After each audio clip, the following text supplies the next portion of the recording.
Hello, everybody, and welcome. Why Are We Here? Part 2. I'm John Barnwell. North of the city of Detroit, Detroit, the Straits, nearby Canada, and I'm here with Dr. Douglas Gabriel, also in the greater metropolitan Detroit area.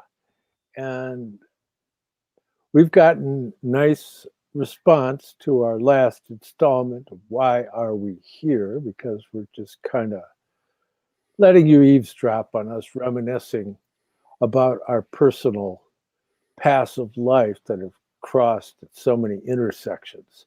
And so I thought that that would be a nice topic. But first of all, I want to share with you a short portion of a verse by Friedrich Rückert, who was born on May 16th, 1788, and passed on January 31st, 1866.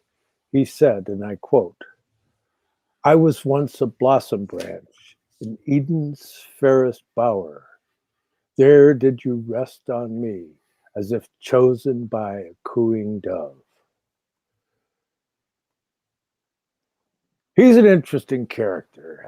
In looking into him, mind you, in our post-literate society in which we now live, something like this in America, I'm sure most of the people that are on here or will hear this later on will look upon this as just another guy they never heard of. But yet his lyrics have been set to music by many prominent composers, and he was a formidable Orientalist. In fact, he spoke 30 languages, which that impresses me. I mean, if you could do that, it's like, imagine. And including Sanskrit and Hebrew and Arabic and all the European languages. And just there's almost no end to it. And he's still a strong influence in Oriental studies. All you have to do is reference Anna Marie Schimmel, who refers to him in her works on Rumi. But he's been put to music by Richard Strauss and Gustav Mahler and Hugo Wolf, Bela Bartok, Hindemith, Brahms, Clara and Robert Schumann, both. And so he's a formidable figure in the German-speaking world. And so I thought it'd be nice. What brought it to mind for me, though, is that I was digging into the early edition that we had published at the Mayflower years ago, The Way of Initiation and its Results. But the second, that's actually 2 volumes that were put together and became Knowledge of Higher Worlds, which I assume all of you have read thus far if you're planning on trying to be able to follow us. But in there, Rudolf Steiner quotes him, and obviously he's so familiar that he didn't even give a reference. He just says, "If the rose adorns itself, it adorns the garden." So that's Friedrich Rückert. Douglas, how are you?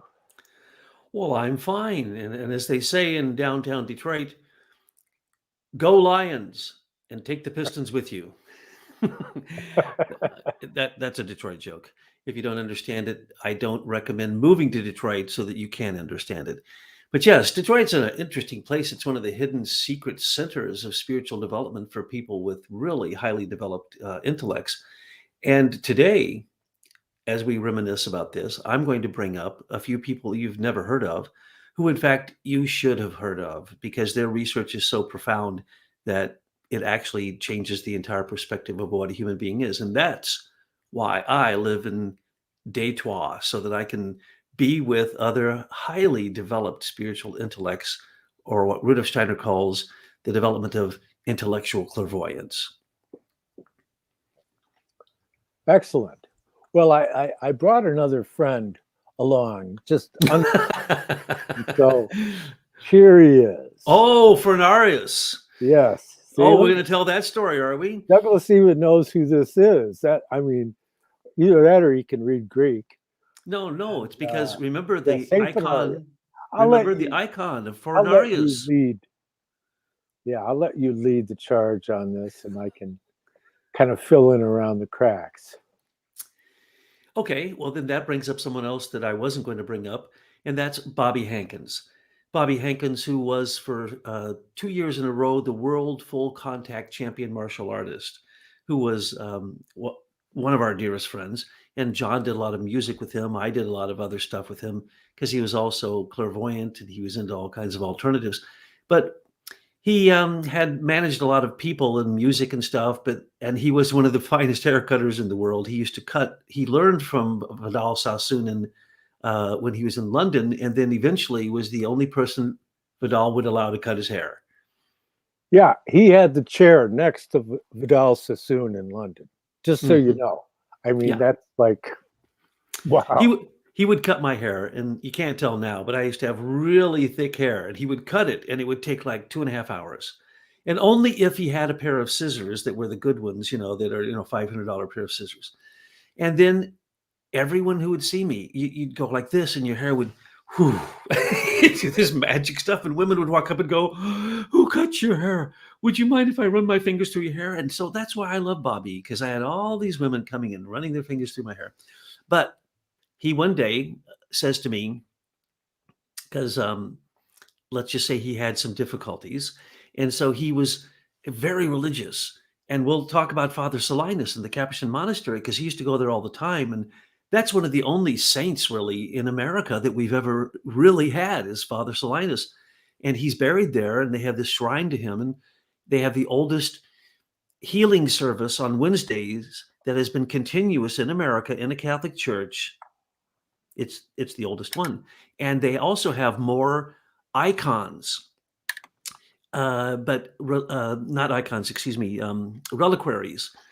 The, what do you call it? The relics of saints put into these boxes, reliquaries, right? Inside of this church, no one ever took the time. There he is, Father Solinus. Incredible man. John knows him. He's going to be able to say a lot about Father Solinus because his family was connected. Father Solinus Casey. Mm-hmm. And he was a true saint in the Catholic Church. And you can go down there and it's still holy. But Bobby would go down there, and Bobby would have these monks who've been doing this healing service pray over him. And Bobby had both of his kidneys die. He had 2 congestive heart attacks. He had so many problems after a car ran into him when he was trying to save a dog. The car smashed into him, and he had all these health problems. So they do this healing stuff on him. And then one day I say to Bobby, because he had taken me down there, I said, "You do understand that all the healing coming towards you is coming from that room over there? What's behind those doors?" And he goes, "I don't know what's behind those doors." "Let's go see, Bobby, because that's where all the energy is coming from." We went in there, and there were 200 reliquaries on the wall. In other words, every saint known to the Catholic Church had a little speck of them in these reliquaries up on the wall. And I walked in there. I was so overwhelmed. I just had to sit down. I had to sit there for like hours and then I went up and as you know, because you were there when Bobby took us to a Greek Orthodox church where there was this supposed healing icon of Saint Phanourios. And so we went there because Bobby said it was healing him, just like going down to Saint Solinus's, to the Capuchin Monastery, to this healing service. And once again, it turned out to be the same thing when we saw the icon of Phanourios, and you and I and Bobby were there, and I'll get to that in a second. But so Bobby and I, we go in, we look at this, and Bobby sits down too, and we're like, "Oh my God." And eventually Bobby goes up and touches each one of these things, and he's like, he's getting shocked. The monks never told anybody that the secret sanctuary was right next to the big sanctuary. And that's where they originally did all this healing. And the healing was so powerful in Detroit that the Roman Catholic Church sent them some of their most valuable reliquaries. Now, mind you, a reliquary is made of organic, inorganic material. And then the relics are placed inside with the name and blah, blah, blah, blah, blah. Those are orgone boxes, folks. They are orgone energy collectors working off of the energy of the sacredness of what people believe the relics are. It doesn't even matter what the relics are. The fact that people put all that energy into it. So we go over to this Greek church and I'm going, Bobby, an icon that heals you? Okay, this was before we found the icons at Salinas. So we go into this Greek church, and you correct me if I tell this story wrong to make sure that people know I don't exaggerate, because my life is already so exaggerated. I just have to tell it the way that it is. So we go in and we see this on a nice golden wooden stand. This Phanourios icon is pretty big. It's that picture you just showed. And we went up and we're like, we're all like trying to get spiritual and trying to feel the energy. And you guys walked over to it, or at least Bobby did. I think maybe you might have been going around the building, the inside of the sanctuary. And this is a Greek church, so there's a lot of glass icons behind the altar. So you see the altar, then you see these glass icons, and behind there, they also do spiritual work. But anyway, out front on this podium is this icon, because everybody says it's healing them. And I look over there, and there's, as usual, crutches are thrown over there in the corner of all the people who come in, got healed, and through the crutches. Oh, you were looking at the bulletin board of testimonies of all the people who said, I had 4th stage cancer. Here's my doctor proof. And literally this board was filled with testimonies that this Phanourios icon had healed them. Well, I mean, if that doesn't convince you, but here's what happened next. Bobby went up and he felt it. And then he came back and stood next to me, and I said, well, and he goes, I'm not sure. Really? Well, let me check it out, because I was just standing there kind of trying to feel the energy. So I took a step forward, and I believe, I'm not sure. I thought you might have been behind me, but I'm pretty sure you witnessed this. I took a step forward, dropped to my knees, and a blue lightning bolt came out of my right hand, not to St. Phanourios, but to this other thing over there. We didn't even know what it was. And it's like, and I go, Mother Mary. I yell, Mother Mary. And Bobby's like, whoa, because he's very psychic. He saw it. It was like a big bolt of blue lightning. You, I know you felt it. I don't remember whether you saw it or you told me you saw it. But so I walk over to see what's doing this. Here's this little reliquary. And I look, and it says cloak of Mother. It's a piece of Mother Mary's cloak. And I look at it, and Bobby comes over, and I say, that's real. That's what caused that. Okay, very nice.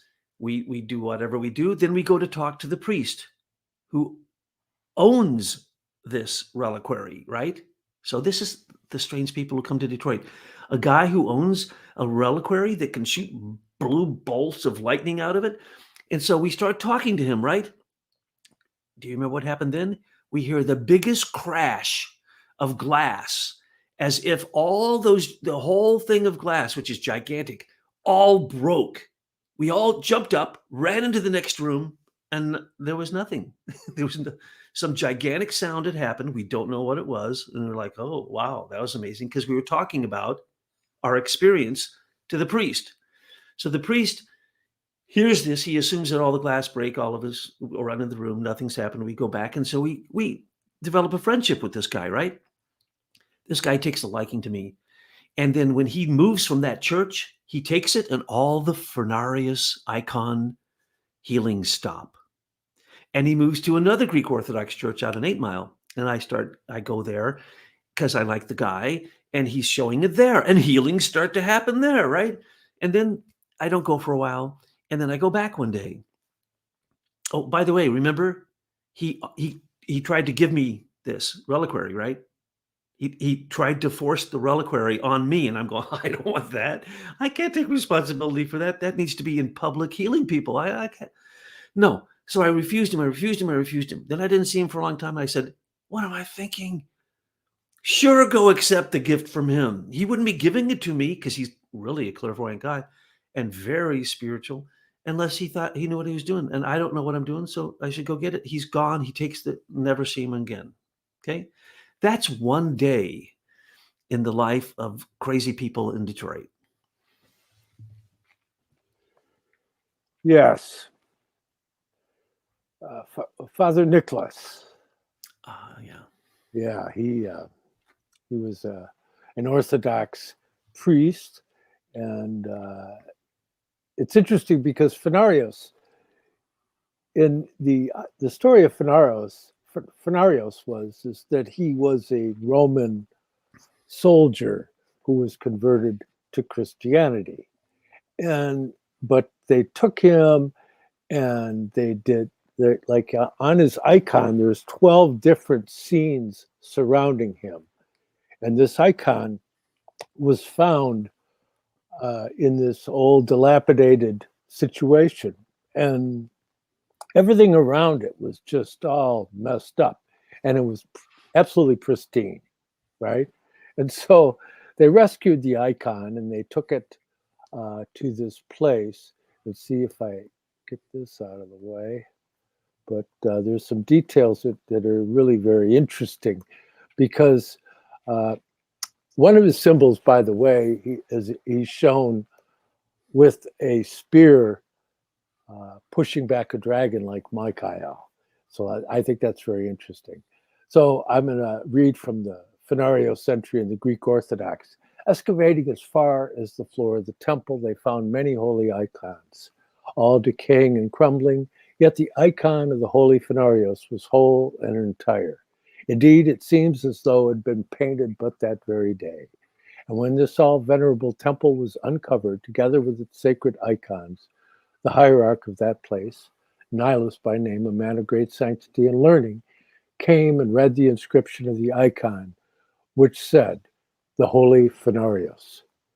The saint was depicted on the icon, and he was shown as a young man, as a soldier, a Roman soldier, holding a cross in his right hand, and at the upper part of the cross there was a lighted taper.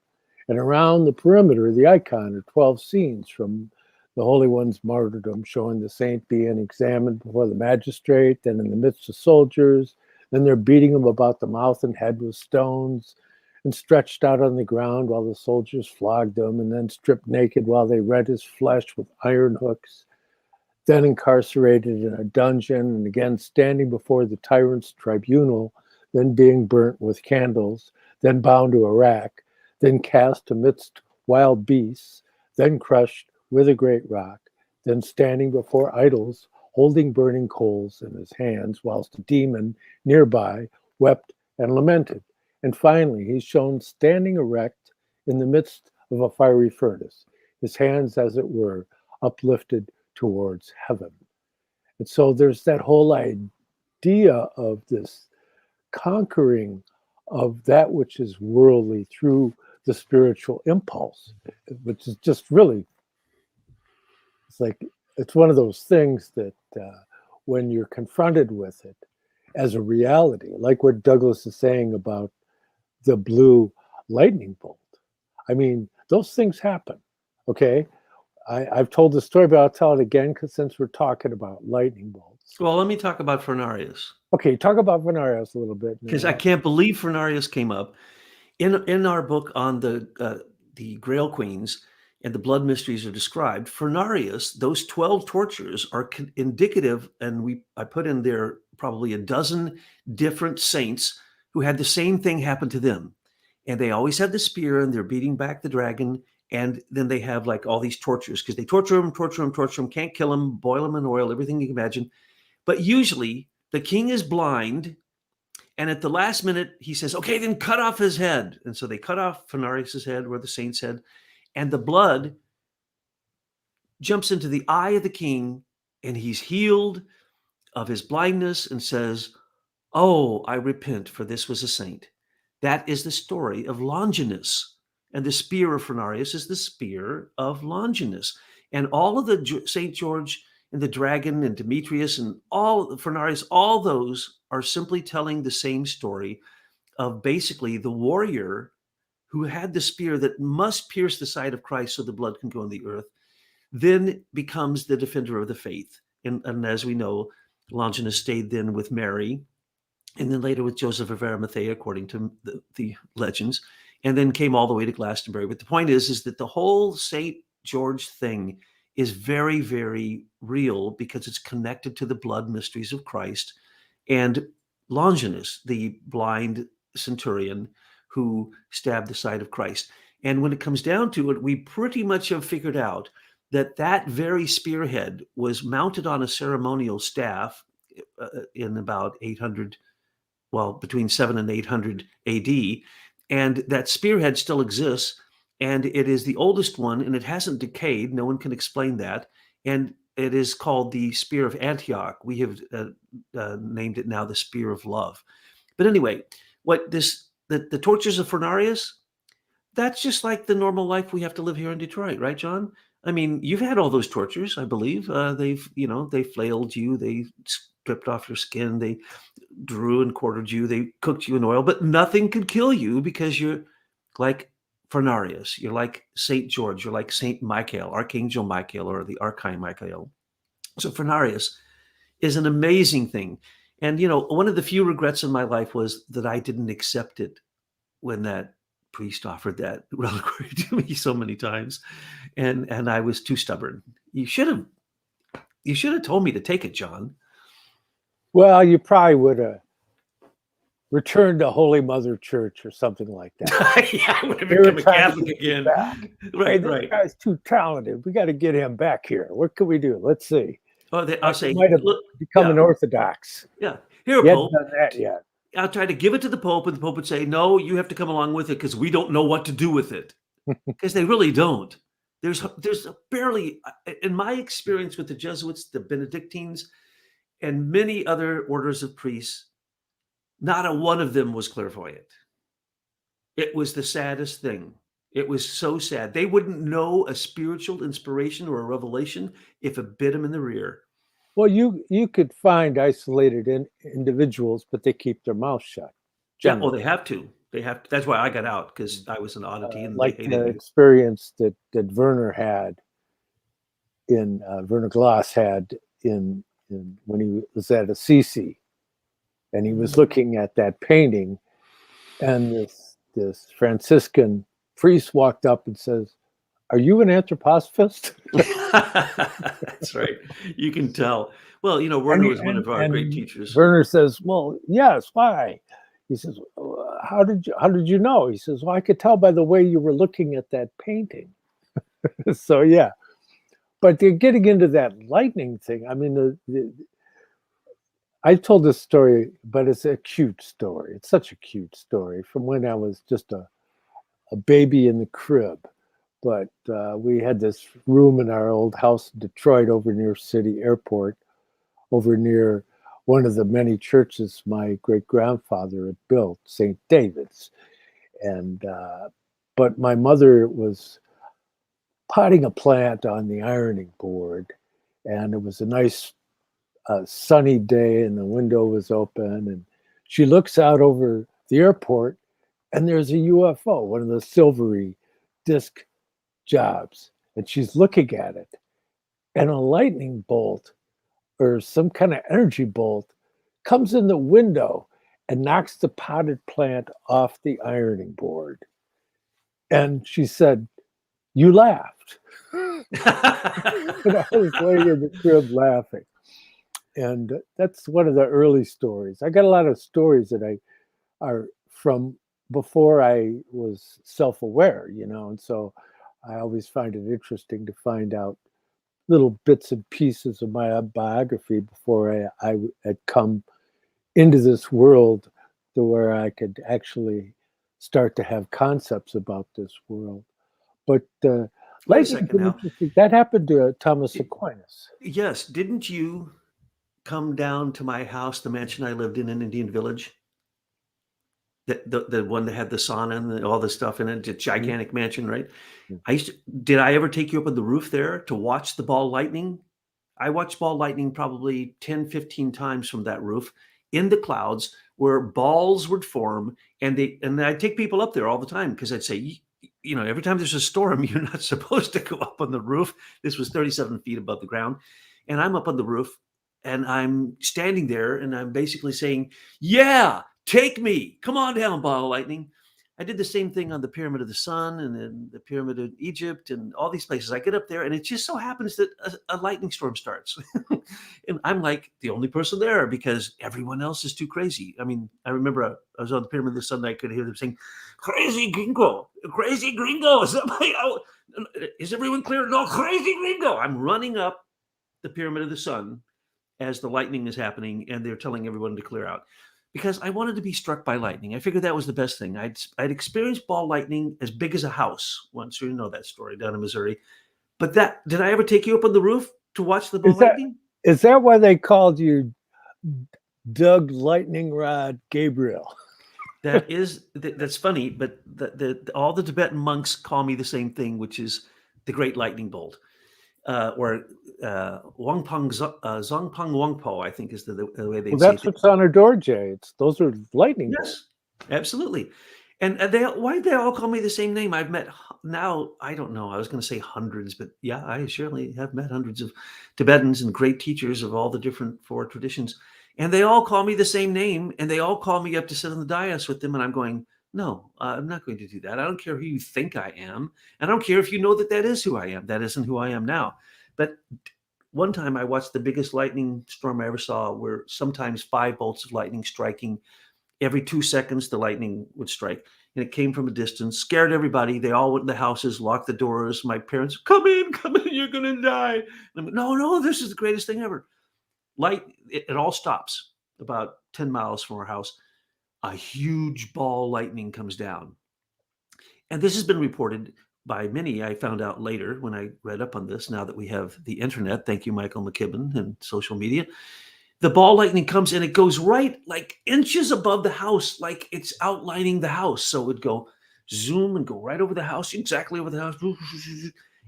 But I had read in the encyclopedia that it was a myth, but sometimes ball lightning would go on a path and then return. So I see the ball lightning and it's coming and it's going down over the houses. And I'm so shocked, I can barely move. But I'm thinking, wait, it's on a straight line going over these houses. And it was in a neighborhood. So it was going up and down over houses. And I think, this is great. I finally get to jump into the ball lightning. So I run as fast as I can and I go to leap into the ball lightning, timing it almost perfectly. And in my mind, okay, maybe I'm hallucinating, I swear that a hand pushed back on me and said, not yet. And I stopped and the ball lightning went right in front of me and it singed my hair. It singed, oh yeah, my clothes were messed up and I'm standing there. And then I think, oh, sometimes it returns. I missed my opportunity. I'm going to jump into it next time. And by golly, if not within a very few seconds, it comes right back in the same exact pattern and I'm frozen. I can't do it. I'm afraid now. And then it goes back up into the clouds. Ball lightning. Yeah, Thomas Aquinas' sister. Didn't she get zapped by ball lightning? Yeah, it killed her. St. Jerome, all these saints, they witnessed ball lightning. It came into the room with them and hovered a while and then would leave. It wouldn't harm them. So ball lightning, I've never seen more than a ball lightning than in Michigan, and particularly in Detroit. And so that's the kind of energy that happens around here. Well, that'd probably be a more appropriate subject on a Thursday, the day of Thor. Yes, exactly. But now, who am I going to mention next? Mr. Wait, we're not done with this one yet. Oh, okay. All right. So it's this back in about 1966, 65, 66, and I'm working on, we had an old Harley Davidson 45. It was an old army bike with a shift on the gas tank, right? We're working on it, and we could see like a light on the driveway, like somebody was pulling in. So we walk outside, and there's 2 ball lightnings going down the sidewalk at about 5.5, 6 feet off the ground, slow, at the pace that 2 people would just walk by, you know. And my buddy Billy Carps, he's like, he goes to run to chase it. I grab him. I go, no, you'll ground out, it may kill you. You don't want to do that. So we slowly went around and watched it and went all the way down the side, right down the sidewalk, just like an old married couple taking a walk, And so the marvels of nature can bring you to threshold experiences, but the super sensible side of it, mind you, I've had numerous clairvoyant experiences myself, and as had Douglas, and we've shared it with you. One time, there was a method that we had worked with. It was from Ariel, and it's this meditation that she would teach people for healing, where you create an astral etheric image of a rosebud, and then project it into somebody and have it open up.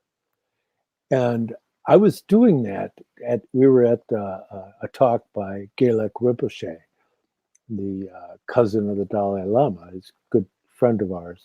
But I was sitting behind a friend, and I was doing that because she was going through some challenges. And Douglas sat down next to me, and I didn't say anything. I was just sitting there quietly in my mind doing this. And he sits down next to me, and he goes, "Oh, the golden rose. Too cool." Good work, John. So Ariel taught you well. We're not making things up. We may use some severe adjectives from time to time, but we're not making things up. I would never use a severe adjective, as you know, never. And I would never be superlative, ever, ever, ever, ever, ever. Yeah, well, Ariel, there's one. See, the Sufis. Let's talk about some of the groups that were here. The Sufis. She was not only probably one of the top Sufi people who carried on Sufi Sam's universal dances, but I had already done that long before I ever came to Detroit and met her. So when I met her, we were like, "Hey, let's do this together." During the harmonic convergence, she wasn't here for that, but you and I helped coordinate the big harmonic convergence at Columbia College. We had 200 people doing Sufi dancing in 2 concentric circles, 200 people. So I did a lot of Sufi dancing. It still goes on in Ann Arbor, but here in Detroit, oh man, we'd have Sufi festivals. And of course, we are both initiated by Pir Vilayat Khan, who was very dear friends. Ariel was very dear friends with Pir and his wife, I believe. I didn't know his wife, but I got initiated by Pir, and of course, then continued to do Sufi dancing, and then I became a Waldorf teacher, which is basically in the lower grades, it's like being a Sufi dance teacher. So there was a lot of that going on, but she was also a member of the Holy Order of Man, which was a very sacramental kind of a redoing of Christianity in the 7 sacraments. And they had their headquarters in St. Solanus's Capuchin Monastery downtown. And so that was a hotbed of incredible activity. They had hundreds of people in that organization. So I got involved with that too. And, went through their things because I'm a big joiner, as you know. The monastic club used to call me the scout because they'd say, "Well, oh, that's cool. Yeah, John, go check that out. We're staying here. You go to California and talk to them, see if they're crazy." It's like Paramahasa Yogananda used to come here all the time, and he had a student named that we call Mr. Black. He wasn't his top student, but he was like one of the top, and they still have the Song in the Morning Ranch, and they had all these Paramahasa Yogananda self-realization fellowship things going on at the Detroit Institute of Arts. And the community was very profound, and Paramahasa Yogananda had come here in the past. And so I got connected to the group, and then I find out that they say that his body's incorrupt. So every summer I traveled because I was a teacher. So I went out to there and looked at it. He's incorrupt. Not only is he incorrupt, his casket is open to the air. There's gaps. It's all glass. You can see it. He is incorrupt. And you smell roses. You smell roses. That is not an exaggeration. No, everyone does. And anyone who goes there, they're just completely blown away, actually, because now how many years has that been? But all the major teachers came through Detroit. But that's the major teachers. We could go on about that because, I joined Amoric, the ancient mystical order of the Rosicrucians. I joined the Oceanside Max Landau group. I studied all that stuff. And then once I'd study it, see if they were cool, then I'd go there and check it out, right? So I've been to their headquarters, I've been to the Theosophical headquarters in Wheaton. Of course, the Anthroposophical headquarters is now in Ann Arbor. The teacher of the Dalai Lama was in Ann Arbor, Gaelic Rinpoche, you mentioned him. So many people. But let's mention somebody that history will not hardly remember, except that if you go to Neo-Anthroposophy, our site, or ourspirit.com, and go to the Neo-Anthroposophy, there's a thing called In Memory of Ralph Marinelli. Now, whether people know it or not, Gerald Pollack's work called The Fourth State of Water, which is revolutionizing the entire study of water, because he just gives you experiments you can do that show that everything you ever thought about water is incorrect. Matter of fact, they just proved what Novalis said. He said that water is a liquid metal. And now they've taken drops of water and turned it into metal by simply adding sodium and potassium, which, hello, that's what the human body does. But anyway, so Gerald Pollack's work, absolutely revolutionary. Who came up with that? That would be Ralph Marinelli and John Barnwell, because they proved by looking at Schaumburger's work and then by demonstrating it that in the blood vessels, it's spiraling. And this spiral happens simply because the blood is being driven forth. Now we know why, because of exclusion zones and the negative and positive charges on these fluids. But that was actually discovered by you guys. And then now the great anthroposophic doctor who I finally got to meet when I went to a conference on the heart, that's what caused me to write the book on the heart, or us to write the book on the heart, because the deal is you and Ralph, and then finally you pulled in Ralph's son, who was a cardiologist. He was pulmonary. Well, pulmonary, okay. And I was on the edge. I'd come around and I'd give my smart ass remarks. And James Stewart was in the mix too, because he was cross-referencing. I didn't know that. I forgot. Well, I did know that, but I forgot that. And I forgot that that's the same James Stewart who did the archives. But yeah, Ralph would bring me and he'd go, okay, I got all these cardiologists down at the at Wayne State Medical, and I have Doppler machines, and I have every. And he goes, in this, we just can't quite figure this out, He said, I'm pretty sure it's a vortex momentum booster, because Steiner had said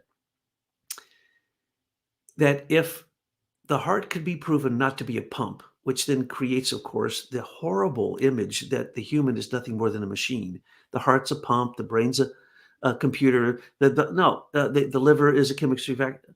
All wrong. That's stupid. That's beyond stupid. So we had to prove that the human heart does something much more special than being a pump, according to Rudolf Steiner, and then that would remove the hindrance from Waldorf schools growing. So after I had talked Ralph into taking a 8th grade, or maybe even a 7th and 8th grade in a Waldorf school. He had never been a teacher before, and I was his sponsor teacher.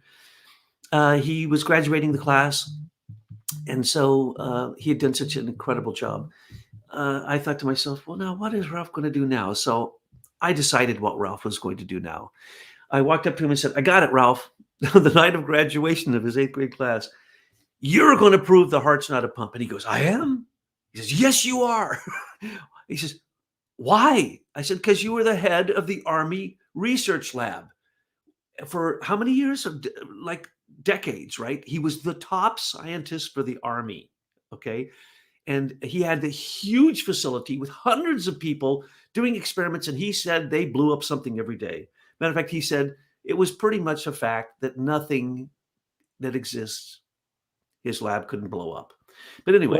It was the tank command over on 8 Mile Road. And his specific task he was working on was testing batteries in sub-zero temperatures. And he'd go into this refrigeration room with these batteries, and it'd be like 20 below zero, and he's in there, hour at a time.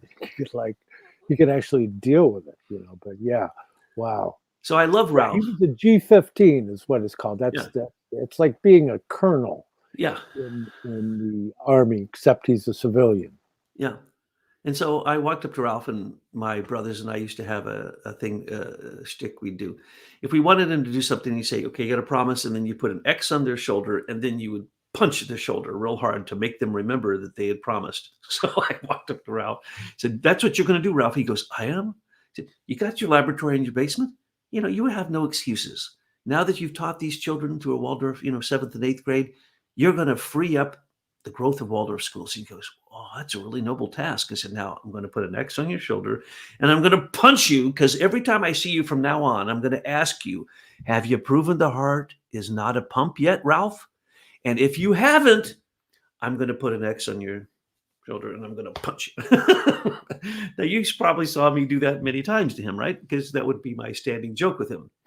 So you guys went into the basement and you started working on this, and eventually you proved it. And now you can get a book by an anthroposophic doctor who I've met, whose name is Bronco First. And his book is named The Heart and Circulation, an Integrated Model. It is now the book that all cardiologists cite. And in it, it proves the heart's certainly not a pump. And it's not just a vortex momentum booster, but it's also a dam. It's like a ram pump. It dams up the movement of the blood, because the blood moves on its own before the heart even beats. That's well known.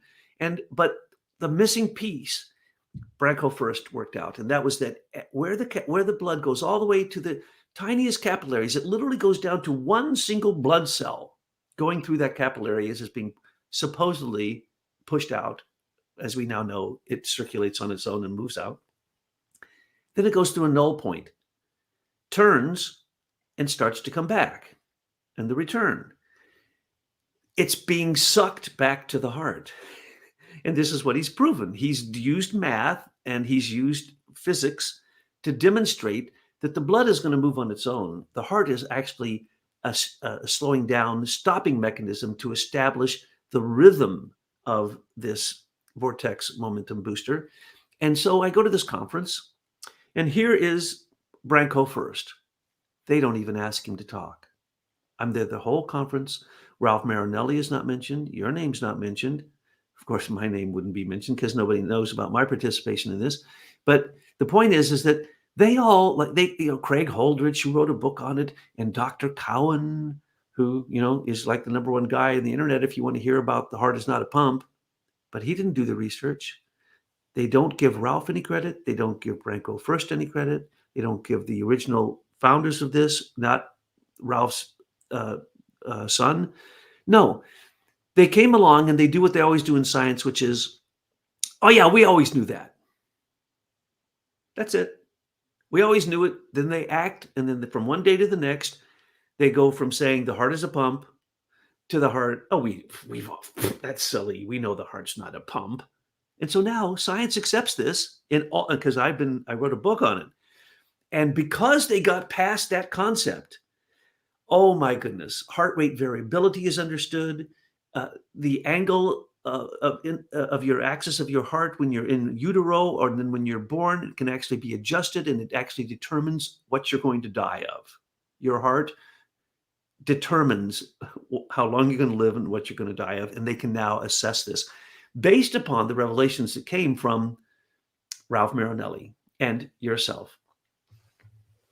Yeah, well, ideas are no respecter of men, and so the important thing. Well, that came from us. There was a very slender publication, 8.5 by 11. Those like basically mimeographed books that came out from St. George Press, and there was the Heart Lectures by Ehrenfried Pfeiffer, and in there he talks about how he meets a gentleman, and he says the gentleman wasn't a black magician. He was, I would more call him a gray magician, in the middle ground where a lot of the occult lodges tend to dwell, because they want to manipulate powers and things like that. But that there were forces brought to bear on Rudolf Steiner that led to his demise. And because they were afraid that he was going to reveal the secrets about the mystery of the heart. And so we felt that it was our imperative to figure out this. What does Steiner mean when he says the heart is not a pump? What does that mean? I mean, geez, if people hear these things, don't they wonder? Okay, if it's not a pump, well, what is it? What's it doing? And see, Ralph went out and he thought, okay, once he finally took up the challenge from you, he went out and bought a beef heart, over at the, because he was right downtown. You have like the whole marketplace there that is where all the farmers come in and bring in their produce and everything else. And he went down there and he bought a beef heart and he opened it up and he looked at it and he realized that the bottom was a hinge. It was just very thin, like just a couple of layers of tissue at the bottom of the heart, the apex of the heart, it's called. And he realized it couldn't be a pump because it would blow right through this thin tissue at the bottom, that was just a hinge to hold it together. And so then he started experimenting with a Perrier bottle because it had kind of a conical shape, and he cut the bottom off of it and he put on this vacuum cleaner tube that he cut off and put a bag on the other end of it, and he would fill it with water. And he'd come in the bookstore and he'd go, "Hey, John, look at this." And he'd spit it, he'd take the thing off and he'd go, "Watch this." And he'd make the water go like, 12 feet because he was doing a spiral motion. And instead of like just throwing it, globular. But you bring up Gerald Pollack's work, and that's really an important key, I think, in my humble opinion. I'm just an autodidact out here trying to push on the envelopes of my world, so I don't make any great claims, even though I've worked really hard at numerous things. But in any event, when you start to realize what Professor Pollack, he's over in the Bay Area at the university there, but he said there's a fourth state of water, and that when water comes up against the surface, that it changes. And so when you observe water, if you put particles in water, and if you look at it very closely, you'll see that all around where it's meeting the surface of the glass, there's a gap, and there's nothing in that gap. So it goes into this next state. It's like a change of viscosity or something. Okay, so that when you get down to where you're on a capillary level, there's only enough room for that state of fluid activity, right? It's in the fourth state, see? And so you have this exclusionary. It wants to exclude, see, because that's what it does. He calls it easy water, because it's exclusionary water. It like throws off particulates. And so you have the concept of what's known as peripheral demand. And you have, if you took all the capillaries in your body and you lined them up, they go around, I forget how many times, it's just massive amounts of capillaries in your body that are extremely small, some of which, like Douglas was saying, only one blood cell can get through at a time. And so you look at that, and there's just this tremendous activity of capillary peripheral demand that's drawing in the blood and then excluding it, because it's like it has to draw it in, but then it has to exclude it. It's the living property of water, because water is actually like a metal, in that it has the conductivity and has all these characteristics. Look, there's a lot of things that are actually metallic, that they're actually metals. Calcium's a metal, for example. Nobody thinks that calcium is a metal, but it is, And if you get into that, it's funny because I was kind of thinking about what we could talk about today, and I was thinking about, because I've been digging into the Mystery Knowledge and Mystery Centers lecture cycle, and in there Steiner Rudolf Steiner gives some very interesting indications regarding the transition from the ancient mysteries into the Middle Ages, and he talks about somewhat about astrology, and it was the ancient astrology that they were actually coming into communion with the planetary intelligences. But as it evolved eventually into the Middle Ages, all that was lost because people were no longer clairvoyant in that way, at least almost everybody. But he said that the alchemists, they were able to maintain their relationship with these supersensible realms longer than the astrologers with their computations, and that by observing the exchanging of substances, they could develop a relationship, although it wasn't with the planetary intelligences as much as it was with the elemental beings that were involved in these processes of interchange. And so you have this dynamic sphere of what is going on with the alchemist, what is happening in the retort of the alchemist, is that the alchemist is transforming himself. See, and so it goes back to the quotation from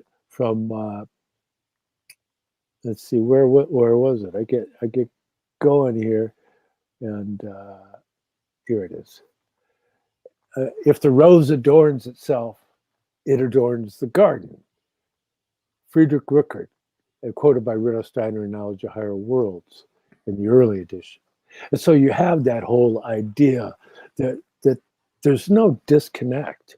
When you breathe in air and then you breathe it out, you realize that you're connected. You're a part of it. You're not, we like to think of we're like separate and we're in this little shell of a form, but we're not really.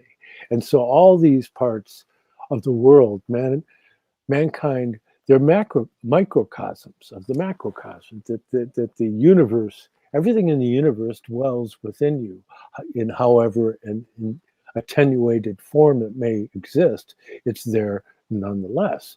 And so that's a good lecture cycle if you want to approach those things, is the mystery, well, just look up Rudolf Steiner mystery, and you'll see mystery streams, and that's how it'll be listed on YouTube. But don't listen to it while you're driving. You're going to tell us about the fifth chamber, I think.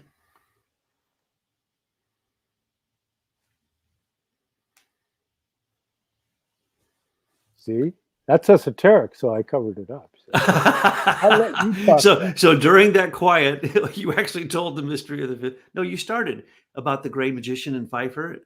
That was to say that Steiner was killed because he revealed the secret of the fifth chamber of the heart. You want to say anything to that? Well, yeah, because see, that's that which has the potential to be able to give us a bridge into the spiritual world. It really is the rainbow bridge, because the rainbow bridge is that which connects the heart and the head. And see, people get it. I mean, you could take the heart and lift it up into the head, but it does that anyways. You're bathing your pineal and pituitary glands with this impulse from your heart to your head. But what's needed, Rudolf Steiner says, and if you get into talking about the Knowledge of Higher Worlds and its attainment, which is a book, by the way, which he had said to well, where is it? I don't have it right here, but that's a book to be studied by yourself. That's not for doing study groups on, which I think is an interesting indication. Being as how Douglas and I have taken I think 11 times the course at the Institute on that, amongst other of the basic books. But these are things you want to get under your belt. If you have somebody that's recently deceased, the book Theosophy is a wonderful book to read. If you want to get into the Christology, a great place to start is Christianity as a Mystical Fact. If you're more philosophically inclined, you can read The Philosophy of Freedom, otherwise titled The Philosophy of Spiritual Activity.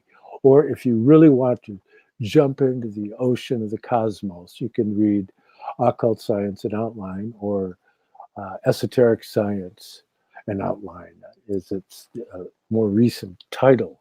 But in the getting into understanding that there's a different process involved whereby when one develops the two-petaled lotus in the brow of imagination, if you could take that and bring it down, see, that's the thing. Everybody focuses on the, yes, there's this, okay? But that's happening. The more that you include others in your sphere of love, that enhances that bathing.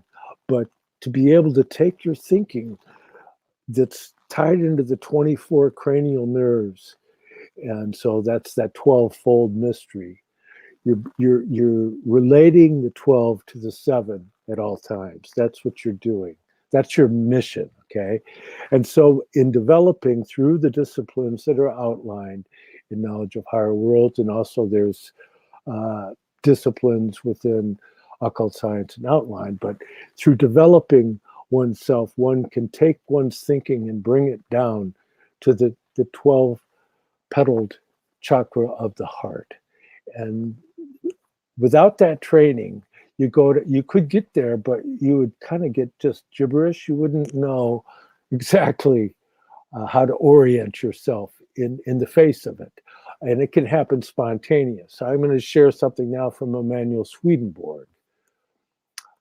He says, this is the speech of angels, exterior and interior. I have been in the company with the angels, and it has been granted to become acquainted with their speech by experience. There are 4 kinds of speech, like as there are 4 kinds of angels. A material speech of visible objects, an interior speech of visual things, which are speeches of the understanding or of the thought. There is a speech of the affections of the body, and a speech of the affections of the heart, which are speeches of the will or of the affection.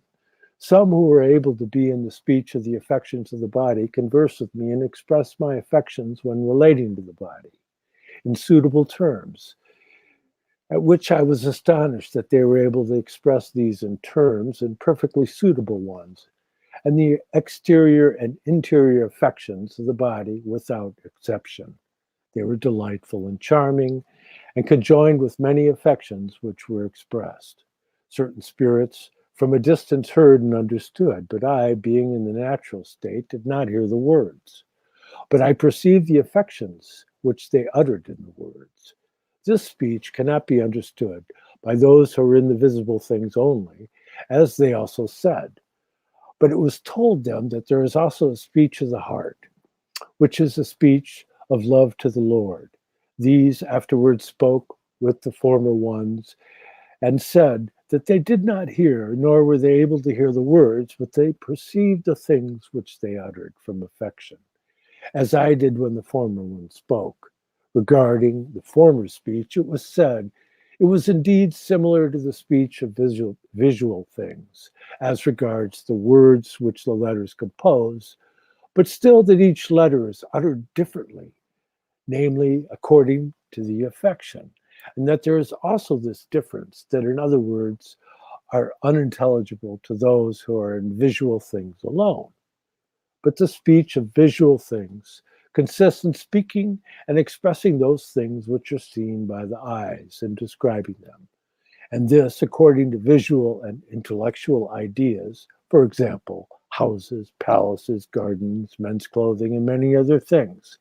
This speech is both exterior and interior.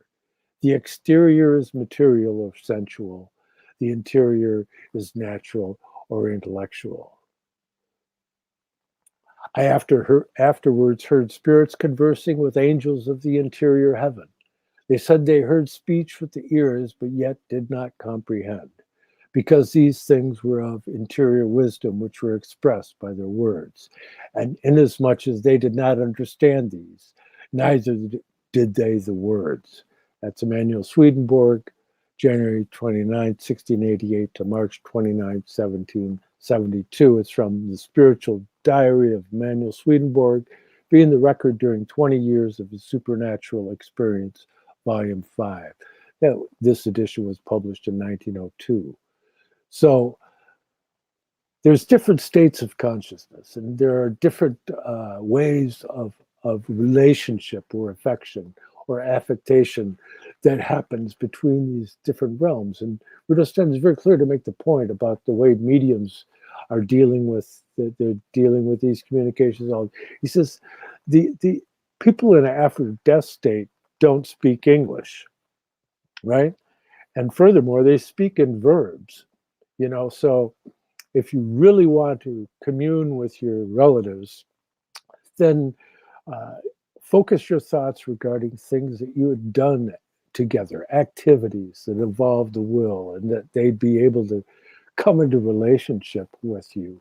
But it'd give you a nice warm experience in the heart.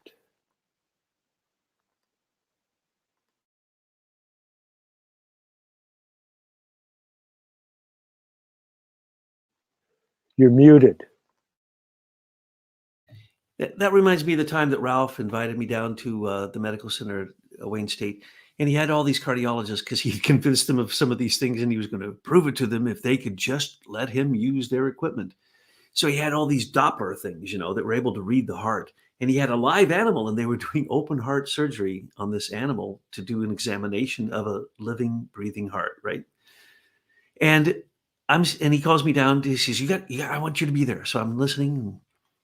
They're all talking. There's like a dozen doctors in there, and I'm going, and they're, look at the thump of the heart. I go, excuse me, please listen closely. It's not thump. It's swish.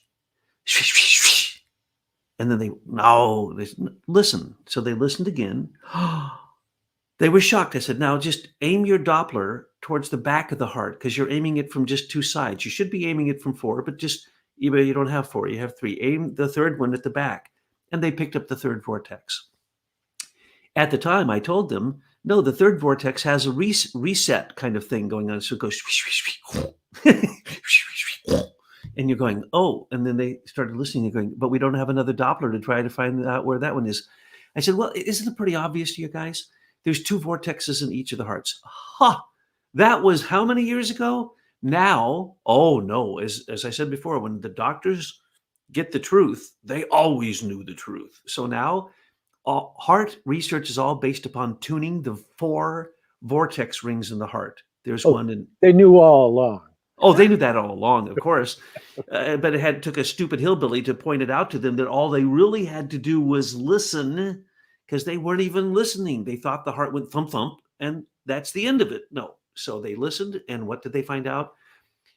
The flow of the heart coming in through the, there's 4 chambers, right? As they move through the 4 chambers, the flow of the blood creates like what a dolphin does. So when it goes, and it creates those rings, or a smoke ring, and it stays there, and it's a certain frequency. And there's one in each of the 4 chambers. And if the frequency is off, you're ill. They will soon. And so what did they do? What do you think a pacemaker, or in my case, a defibrillator would do? It crashes that rhythm that isn't the proper rhythm of those vortices, so they can reestablish and hopefully get the right one. Now, this is a new science, and they had no idea this existed until just a few years ago. But in our book on the heart as a supersensible organ of perception, I think is the title. You can go to ourspirit.com, and we give the book away as a PDF. We haven't put it out on Amazon like all the rest of them, but that one is probably one of the most important books that we ever did, because it reveals the secret of the 5th chamber. And because I'm a crazy man, I reveal the secret of the 6th and 7th chambers too. But why could I do that? Because the 5th chamber secret has been revealed. It is the pericardium. Rudolf Steiner actually said that the 5th chamber is that which holds the heart. Okay, I'm going to explain something very cool. As the Earth spins in its atmosphere, it creates a friction. And that friction at the equator is 7.43 as a frequency, hertz. The Schumann resonance. Inside of the heart, inside of the pericardium, the sac, they call it the heart sac, there's a friction. Okay, what is that? it creates the exact same frequency as the Schumann resonance, 7.43. The Tibetans have known this. They have, bells that are made to that exact frequency, so you can strike it and bring someone's 4 frequencies, 4 ring vortexes into the proper frequency. And that's what Aum is all about. Okay. That's in fact tuning your heart. Those are the 4 languages of the spirit.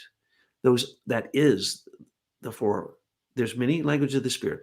But now in the pericardium, they recently discovered, and that's why I can tell you these secrets.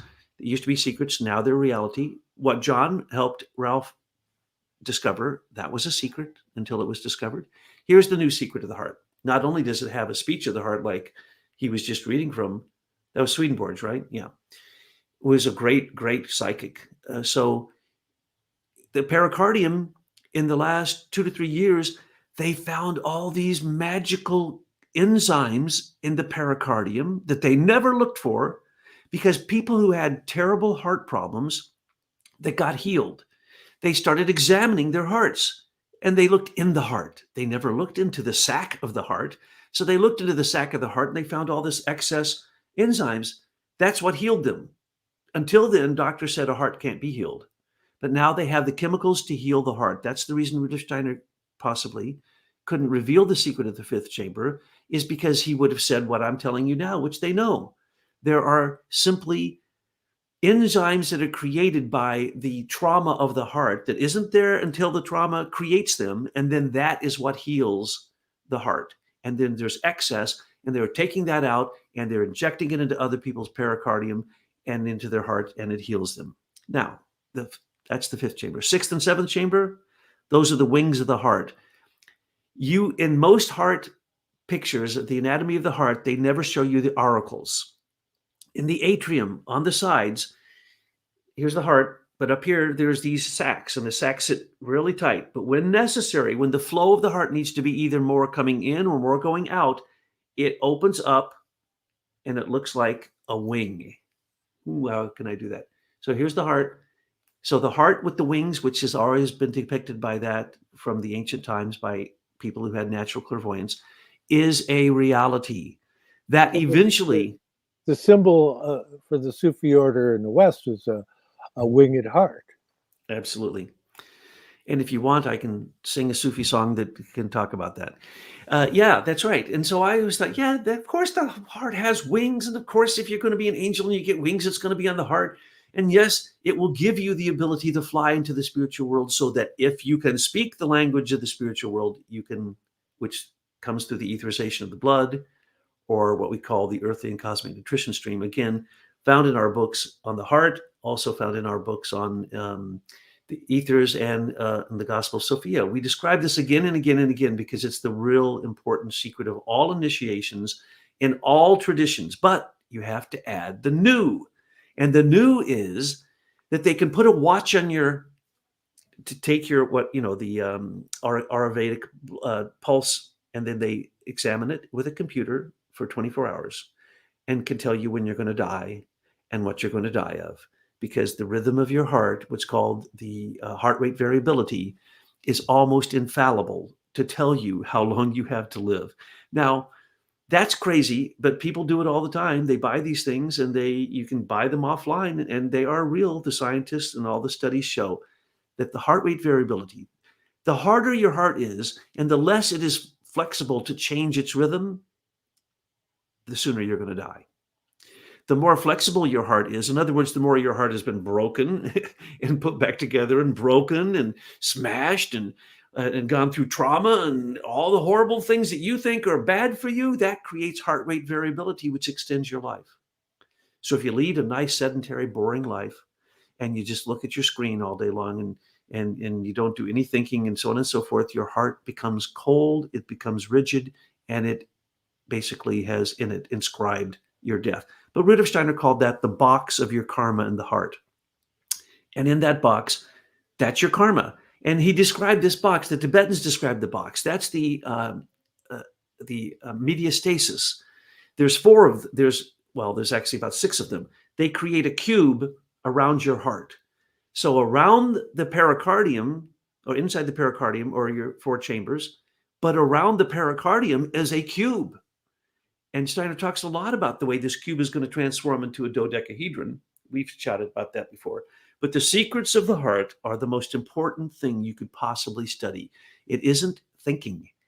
It's, as John just read from that quote, it is about awakening to the language of the spirit in your heart. Yes. I mean, you can look at Tibetan tankas, and they'll have these little squares around them. And those are referred to in the meditative discipline for the tankas, these drawings of like Chenrezig or the various Tibetan bodhisattvas or Samogakayas or Dharmakayas or various deiforms, is that those little squares are skandhas.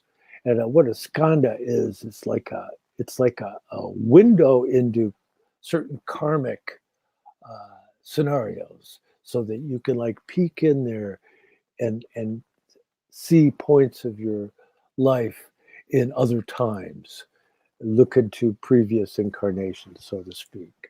That's the second stage of initiation. The first stage of initiation is to see your life before birth.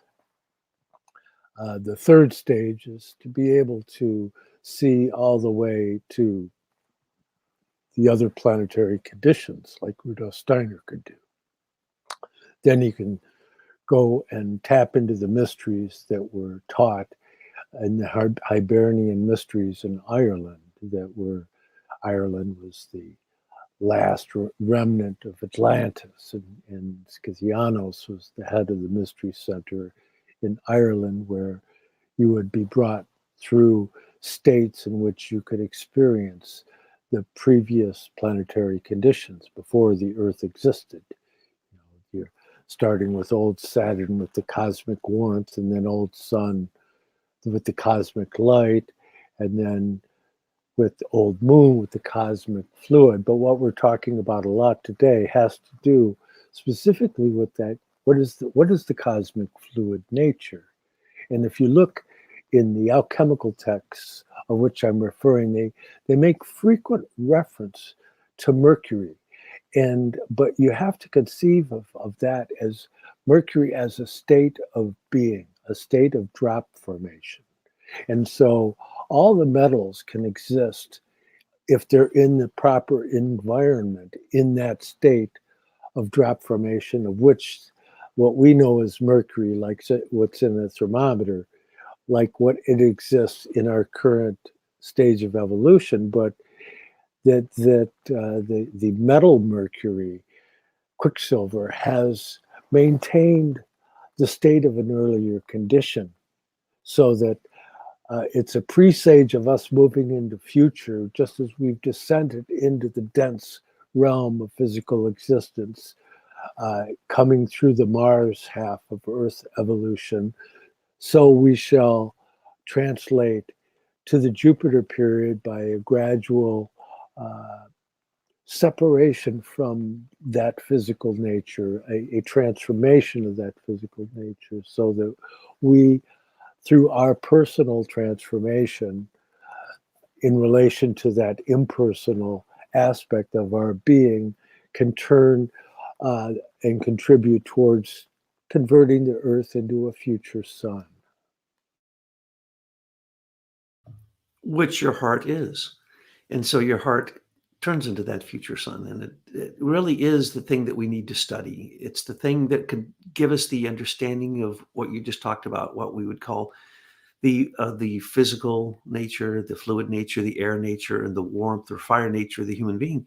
That can all be found in the human body. And when you understand what we are telling you in this book, it's really about what's called cold fission in your stomach and cold fusion in your heart. So your heart can actually change one substance to another.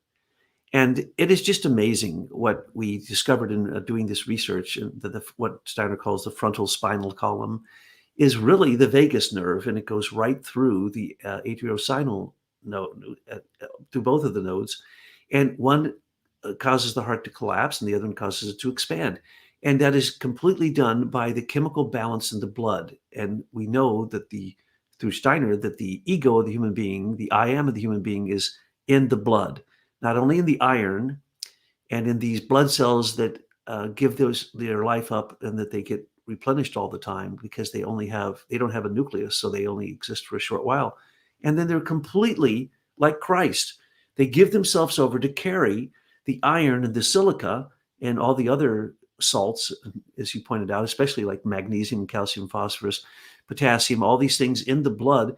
It is that balance of those minerals that really goes all the way down into the first elementary kingdom. And that's also what you were describing, the elementary kingdoms of the past. If you could see those, first off, you probably couldn't because you're not an initiate. But if you could, you'd be completely overwhelmed.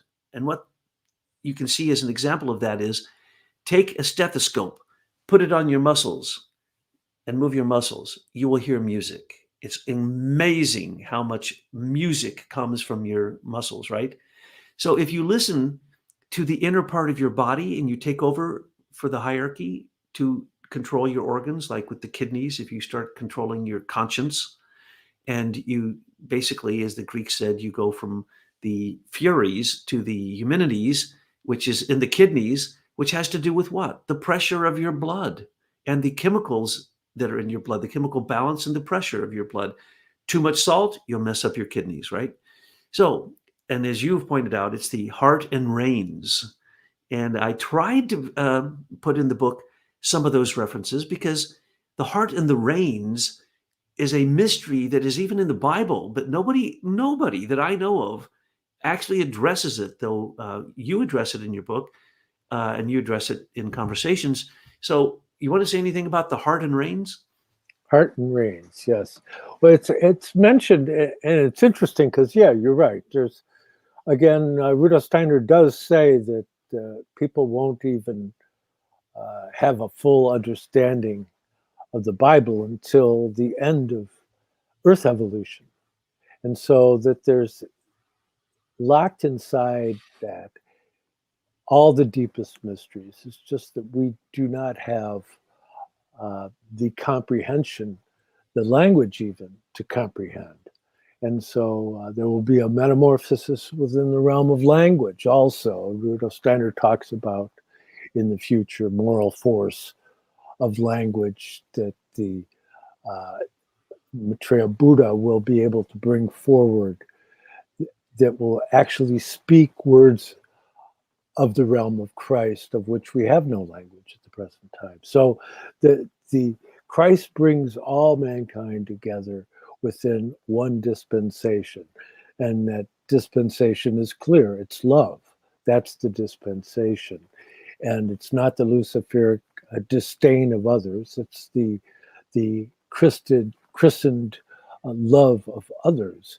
And he does say that as we begin to develop our personal warmth as a being, and we unite that with the warmth that's outside of this, by the end of Earth evolution, we will come to the realization that that's what love is. That's that connectivity that dwells within the realm of warmth. That's the oldest state of our being. Old Saturn was an existence of warmth. That's what came first. And that is ultimately what will be the last part for us to come to realization regarding. But the ego is carried within the warmth of the blood. Rudolf Steiner says it numerous times. But in getting to understand the kidneys, see, the warmth in the blood it's that 98.6 or thereabouts temperature that's in the blood. But you see the realm of the kidneys is a cold region. They're a bit cooler as an organ system. And so you have within the kidneys, that's the realm of fear, right? And so if you're fearful about, oh God, what's going to happen in the world? Oh, are they going to blow all this stuff? What are they going to? That's your kidneys, you know. And if you go into scripture, you'll see that, and you can look up, but they refer to the kidneys as reins because there's like these reins on the kidneys. It's like a horse has its reins, you know. There's the tubules that come off the kidneys that are what made them come to think of them as reins. And so you have that he was tried in his reins. He was pricked in his consciousness through the kidneys, that it was that sphere of discernment relating to the kidneys. But you see that Rudolf Steiner elsewhere says that science developed out of fear. Okay, well, that's the point of origin of scientific thinking, is that kidney fear. And then you have in juxtaposition, you have the great function of the liver, that if you remove an organ next to the liver, it will grow and fill in that space. It's that Jupiter expansion.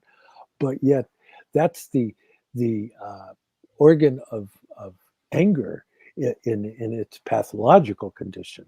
And so you have fear and anger. You have the kidneys and you have the liver, and they are like in this interplay. And but to be able to take and translate yourself beyond the solar plexus and to be able to enter into the realm of the heart, you'll find that Christ is the leader of the fire spirits, that he is that leader of the fire spirits that was more concerned for other beings than for himself. And so it's such a sacred mystery.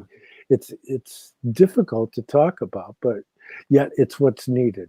And so if one can come to understand that the heart is not a pump, Aaron Pfeiffer shared what he learned from Rudolf Steiner, that but it wasn't happening at that time. But see, Pfeiffer describes that it takes away from the fear of nuclear holocaust. So true. As you know, I had heart and kidney problems not long ago, and I was in tremendous fear. I was in fear that I was going to Well, we die. weren't done with you. No, and I believe the doctors. They said, no, that problem in your heart can't be fixed. You're going to have a pacemaker and a defibrillator. And they said, oh, no, your kidney and you're being on dialysis. No, you'll never get off that. Nobody ever does. Less than 1% of the people. And then all of a sudden, one day, probably after talking to you, I just said, well, who gives a rat's? I'm not going to worry about this anymore, because I think I spent the day with my children, and it was so wonderful that I said that if I have one day for every day like that, that's enough. I'll be totally happy. So I started to go back to dialysis, and I was blessing everybody there and thanking them and just being so thankful and just so grateful that I said every single thought from my mind is going to be thankfulness and gratefulness and no fear. And then after a few weeks of that, the doctor comes in and says, she hugged me. She says, I've never seen this before in 27 years. You're getting off of dialysis. And I said, wait, you told me that's impossible. You told me you can't heal itself.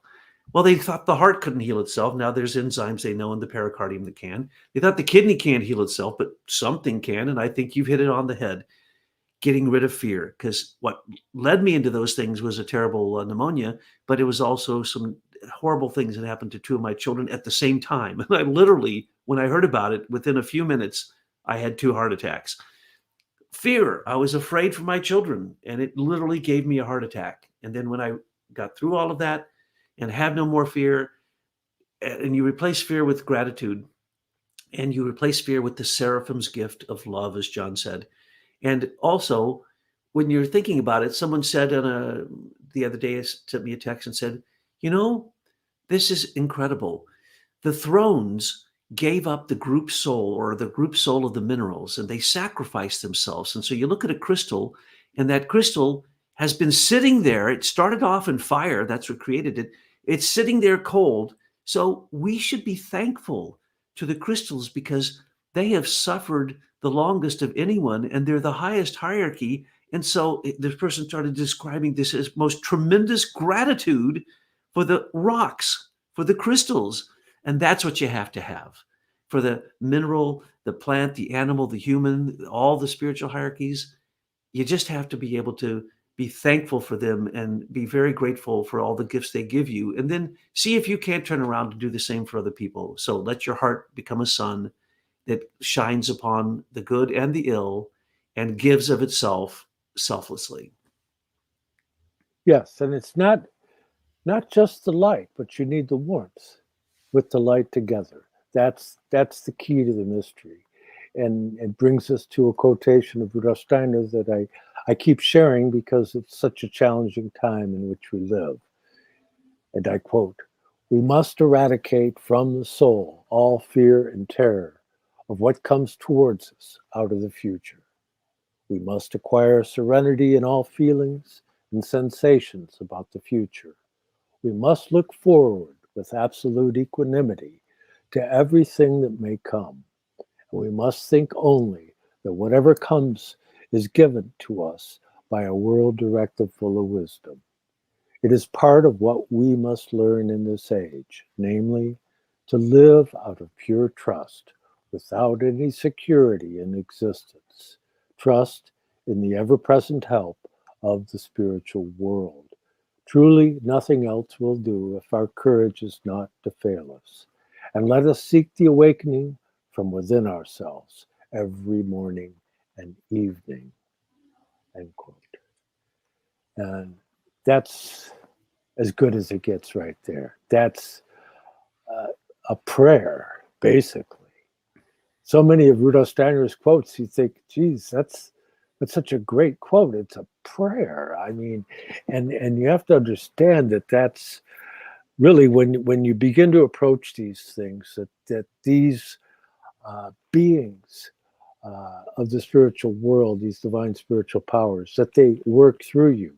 They're using you. They're more than happy to have an avenue to which express their relationship to the world. And so it's a way in which you can give back. You're nourishing the spiritual world by concerning yourself with such things. And so in response to that, you can have miraculous healings. I've had miraculous healings myself, through taking Eucharist, or after surgery, just I had my etheric body lifted right out of me, glowing, and it was like a swarm of butterflies. And it was so such an intense experience that I was literally chattering from it. But yet, when I finally got out of the hospital and I came back to work, this woman that I knew walks up to me. She goes, "You're 10 years younger." Yeah, that's right. I don't know. I'm just grateful. I'm grateful to the Lord, and I'm so thankful to be friends with his mother. And so That's right. It's all a good thing. I know Jesus's mommy, and I really, really love her. That's the truth. Well, my Aunt Marguerite, she lived to be, I don't know, 90 or 100 or something. My grandmother lived to 100. We always thought she died and she was 84, but it turns out she was fibbing, because she was born in 1888 and she died in 1988, so she was 100 years old. But she was one of my very first mentors. Well, she was my first mentor, really. She was the only person I could talk to after I'd had certain experiences that knew what I was talking about and wouldn't think I was crazy. All the way up. When I told her about an experience of enlightenment I had, she said, "Oh no, you're too vain." and then I met Mother Teresa, and all she said was to me, "You're too vain." I thought, oh, my grandmother's working through Mother Teresa now.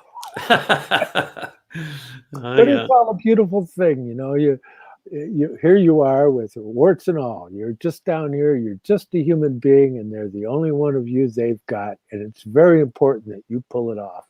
So I hope that what we're doing here is helpful in some regard.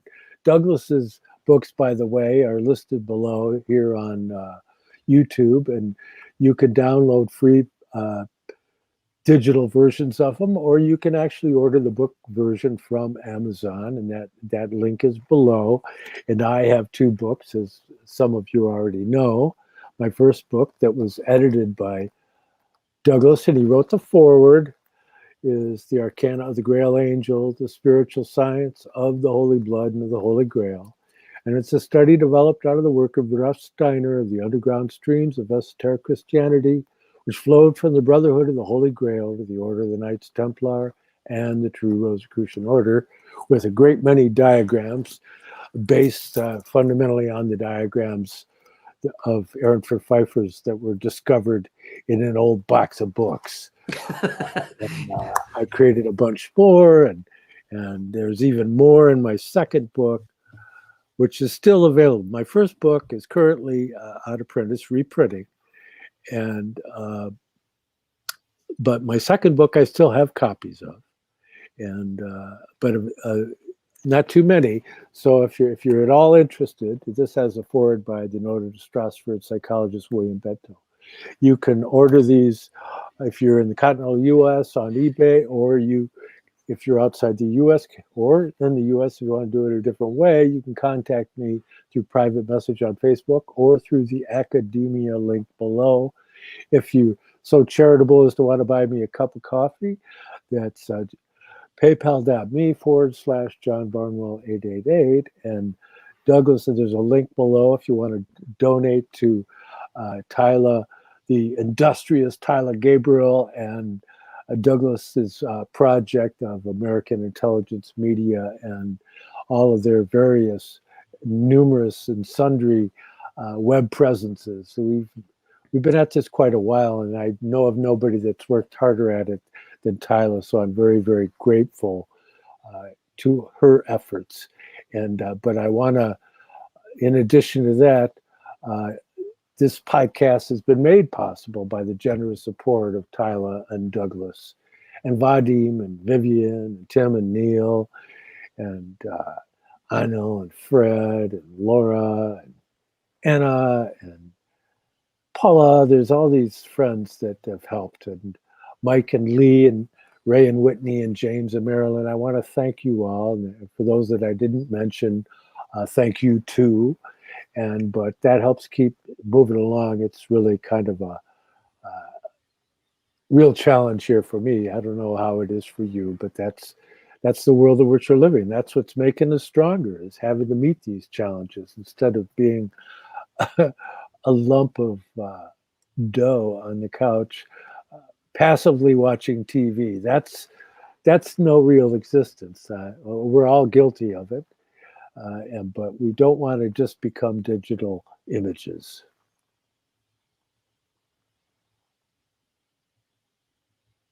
I guess we're done. Yes, and if you're going to donate, it's not to Tyla, but it's to the Truth History Project, which supports Mike McKibben and the miners. But really, today, if you're going to donate to John, because what he's doing, he's a member of our conclave. He's a member of Aim for Truth, and also one of the miners from Michael McKibben and Americans for Innovation. So our work is all woven together, but we come on to support you because it's an amazing thing that you can every single week come up and dedicate your heart to such teachings. And you have so many followers and so many people who love you. I'm always thrilled to be able to participate and do whatever I can. And I sometimes come up with the ideas, but it's you heard from the stories today who have to do the real work and get it done. So, I can come and talk, but you're doing the work. And also Joe Visconti, and you are doing marvelous work. Yeah.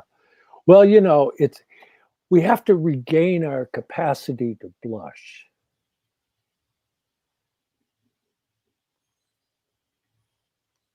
And I bid you all an adieu.